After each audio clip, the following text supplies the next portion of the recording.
So, what happens when the age of heroes is over? When the last champion falls and the great sagas come to an end? Well, today we're diving into a really strange and powerful answer to that question. We're going to meet a philosophical figure who literally crawls out of a hero's grave to challenge everything they ever stood for. I mean, think about it. Our culture is completely built on stories of heroes, right? Epic struggles, noble sacrifices, the whole deal. But what happens when that well runs dry? What rises from the ashes when that entire age of heroes finally and completely burns itself out? And this isn't just some poetic idea, it's a catalyst. The source material describes this moment of total exhaustion, the definitive, final end of an era that was defined by heroic will. And from that end, from the very soil of a hero's burial mound, a brand new archetype starts to stir. And this is him. Meet the verdant and gold Jester, or der grün gulden Narr. He wakes up from a 1,000-year nap in a hero's tomb at the exact moment the heroic age collapses. And let's be clear, he is not a hero. He's not an anti-hero. He is something else entirely. So what makes this Jester tick, philosophically speaking? Well, he's this fascinating mix, a kind of synthesis. On one hand, you've got the grim, inescapable doom you find in Old Norse sagas. But on the other, you have the radical existential philosophy of Nietzsche, this idea of going under, the Untergang, to overcome your old self and create something new, the Übermensch. Our Jester is born right at the collision point of ancient fate and modern will. Now, to really understand this guy, we have to look at his very being. Because the Jester is physically divided, he's a walking contradiction. His body is literally a battlefield for two opposing cosmic forces. In this duality, well, it's the key to his entire worldview. And this conflict is right at his core. You see, the gold side embodies everything the heroes stood for, all that striving, ambition, the relentless desire to build things that last forever. But the verdant side? That's nature's indifferent reply. Chaos, decay, and the absurd truth that everything, eventually, returns to the earth. The gold is basically the hero's curse. It's directly tied to that cursed treasure from Norse mythology, a symbol of an endless, unquenchable thirst for more, for possession, for power. Philosophically, you could call this the Schopenhauerian will, a blind, insatiable striving that doesn't lead to glory, but directly and inevitably leads to suffering and total ruin. And the verdant? That's the universe's answer to all that cursed ambition. It's the chaotic, silent indifference of nature. It's what the philosopher Albert Camus called the absurd, that huge gap between our desperate need for meaning and the universe's silent refusal to give us any.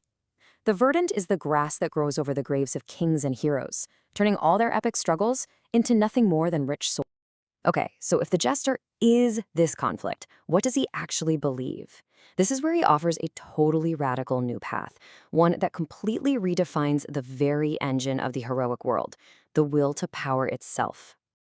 And this brings us to his central idea, the Villenar, which you could translate as the will fool. He takes Nietzsche's famous will to power, that drive for conquest and control, and he flips it completely on its head.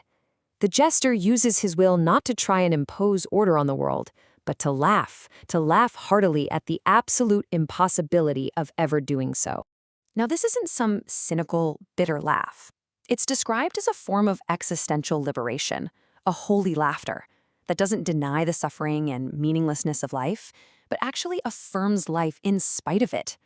It's a way of screaming yes to existence, chaos and all, and it's the only real cure for the curse of the gold. So this really presents a clear choice between two different paths. You have the skald, the heroic poet, who tries to achieve immortality through ordered stories and sagas, a path the Jester calls a beautiful cage. In complete contrast, the Jester chooses the Dionysian path of chaos and ecstasy. He finds his freedom not in building a legacy, but in laughing along with a fleeting, chaotic moment. But hey, this isn't just abstract philosophy. The source gives us a powerful example of this worldview in action, when our Jester walks out of the wilderness and straight into the heart of human order, a Viking assembly. The setting here is just perfect. A thing was the center of the Viking legal and social world. It was all about order. And what are these powerful Vikings arguing over? A single golden arm ring. It is the perfect petty symbol of that cursed, striving gold that is driving them all to ruin. So a mighty berserker stands up ready for a fight, and the Jester confronts him, but not with violence. No, he delivers this absolutely devastating line. It's described as a cosmic need, a deep philosophical insult. By saying they aren't even worthy of his laughter, he exposes their entire world, their honor, their laws, their ambition, as utterly absurd and insignificant. The berserker's just paralyzed. His will is broken, not by a sword, but by an idea. And the tools he carries? They tell the whole story.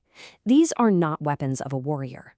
The chipped axe symbolizes the broken, obsolete fate of the hero. And that fool's rattle? That is pure Nietzsche. It represents the final stage of spiritual transformation, the child who says a sacred yes to life through play and new creation. The Jester, you see, is both an end and a brand new beginning. So after this incredible mic drop moment, the Jester doesn't stay to rule or to lead. His final act is maybe his most profound philosophical statement of all. He just turns his back on the world of men. But his departure isn't a failure, and it's definitely not a retreat. It is a conscious choice. He rejects the assembly, that rigid world of human rules, and he rejects the herd, all those who blindly follow it. He chooses the wild. And this decision really frames a fundamental choice we all face. The assembly, or society, represents being, a fixed world of static laws, rigid roles, but the wilderness, that is pure becoming, a state of dynamic change, chaos, and endless potential. The Jester's final act is to choose life-affirming chaos over stagnant order. And so he stays out there, a mad prophet waiting in the wings.